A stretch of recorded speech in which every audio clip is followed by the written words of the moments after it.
Jadi pertanyaan saya itu Pak, nama dari vihara ini Pak, Apa? nama dari rumah ibadah ini apa Pak? Oh itu semacam untuk sembahyang, tidak ada apa. Oh, jadi untuk sembahyang Pak. Maksudnya kan nama tempat ini kan nama- pasti ada Pak vihara apa gitu kan. Untuk sembahyang doa. Oh, Begini. Oh, Tak ada apa-apa. oh, ya ada ya Pak. Sebelumnya nama Bapak siapa ya Pak? Gunawan bagaimana kehidupan umat beragama Konghucu sendiri di kehidupan di lingkungan masyarakat? itu sama tuh. Kan apa? Yang datang tuh niat mau sembahyang terserah. Tapi kalau di dalam kehidupan masyarakat sosialnya gimana ya Pak? Biasa. Tidak apa-apa. Oh iya. Nah, mau apapun boleh. Mau sembahyang, mau doa pakai tangan juga bisa. Jadi setelah Pak ya kemauan dari diri sendiri. Jadi kalau aktivitas sehari-hari dalam beribadah itu ini Pak. Tiap hari itu terserah yang mau datang pun boleh. Tak ada batasnya. Kalau Nah, dari pagi sampai sore. ada jadwal tersendiri nggak Pak dari rumah ibadahnya gitu? Tidak. Kalau hari-hari besar gimana Pak? Hari besar itu tanggal 1 Imlek sama 15 Imlek baru ramai. Oh, Hari biasa itu cuma 1, 2, 3 orang. terus kalau misalnya kan ini lagi pandemi ya Pak, Hah? lagi pandemi, terus kira-kira apakah ada gitu kan pembatasan umat beragama Konghucu untuk beribadah di vihara gitu? Tidak ada. Oh nggak ada ya Pak? Itu cuma tak ada beda apa. Agama apapun boleh datang. Oh gitu Pak. Berarti terbuka ya Pak, walaupun tapi tidak ada batasan, Tidak ada. tapi tetap menjaga protokol kesehatan ya Pak. Siapa mau datang, agama apapun mau datang terserah. Oke. Tidak ada. Jadi kalau misalnya hari besar Imlek ya Pak, itu mau dekat-dekat menjelang hari Imlek, apa saja Pak kegiatan yang dilakukan? Oh itu cuma tanggal 24 bulan 12 Imlek. Nah, itu datang sembahyang untuk dewa-dewi lain-lain. Jadi tanggal 24 mulai tutup sampai ini tahun Cencan. Imlek tanggal bulan 1 bulan 1 tanggal 4 lalu datang sembahyang untuk menyambut dewa-dewi. Kalau misalnya di saat hari Imleknya, apakah ada Pak? Apa? Di hari Imleknya gitu. Hari Imlek apa? Untuk beribadah di vihara. Oh, enggak ada apa-apa. Cuma itu yang tanggal 12 ini undang semua dulu datang sembahyang. Oh gitu. Oke siap Pak.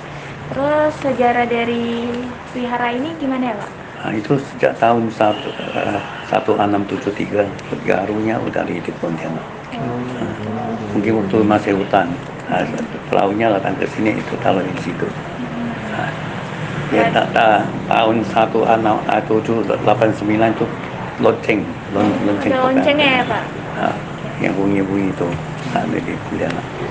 Berarti imigrasi ya Pak dari orang luar datang ke sini untuk membangun vihara ini Itu ya? masih kerajaan Manchuria. Oh, Udah ratusan tahun.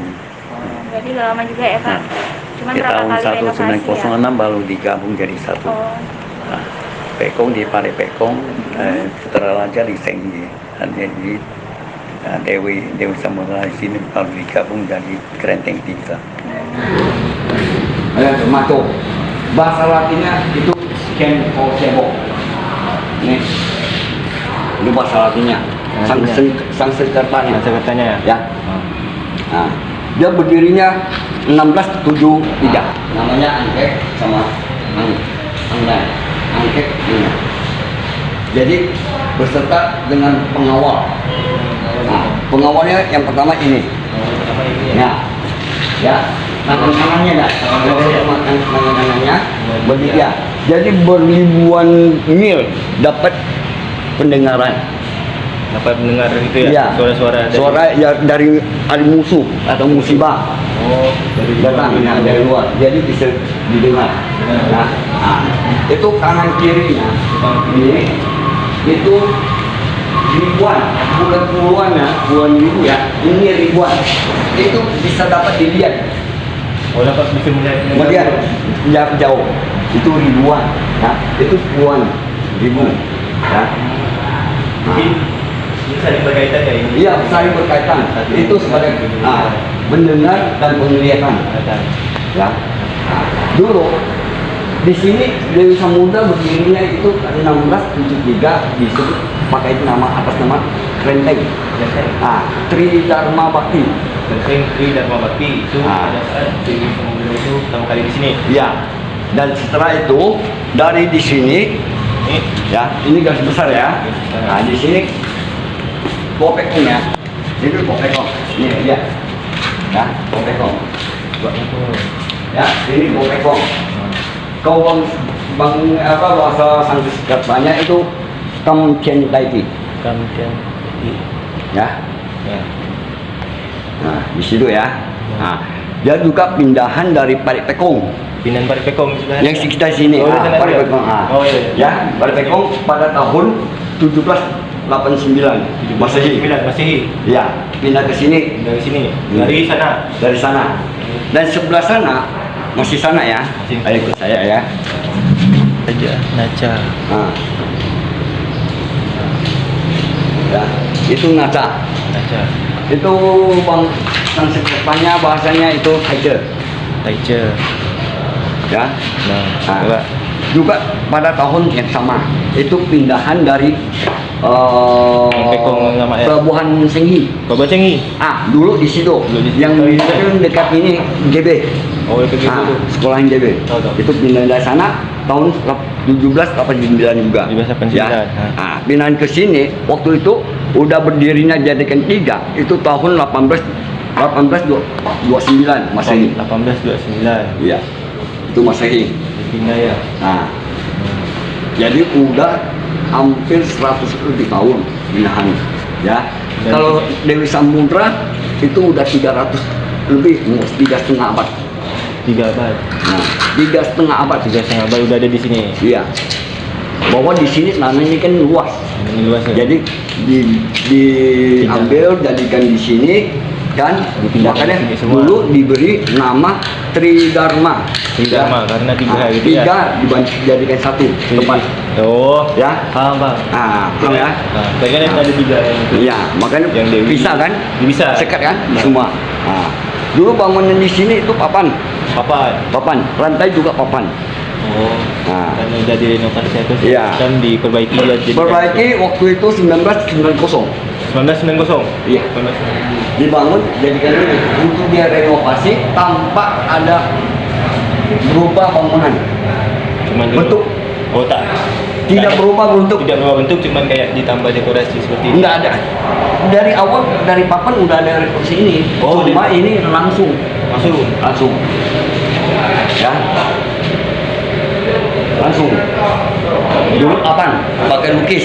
Lukis. Nah, jadi sekarang dibikin semen kan, direnovasinya semen, lalu dikikis kayak begini. Nah,